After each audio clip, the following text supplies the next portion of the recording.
পর শারিকার রঙে রাঙিয়ে দিল একটি কাঠি, দপ করে জ্বলে উঠে। হ্যালো টিউনে ছাপিয়ে গেল চৈতালি খরা। নেতিয়ে পড়া কাঠগোলাপের টবে ফোঁটা ফোঁটা জল, শব্দের নিশ্চুপ কণ্ঠে দ্রাক্ষার নির্যাস।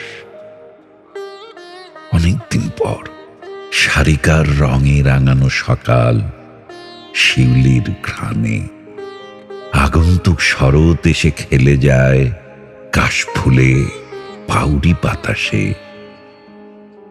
বিষণ্ণতার কালো মেঘ সরে চিকচিক রোদ্দুর হাপিত্যেশ থামালো এক ঝটকায়।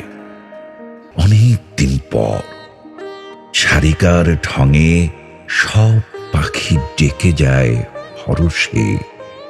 নির্ঝরে ভাঙে ঘুম শ্যামলিমার। ততক্ষণে খাঁচার দুয়ার আলগা পেয়ে হামিংবার্ড উঠছে ম্যানগ্রোভ চষে।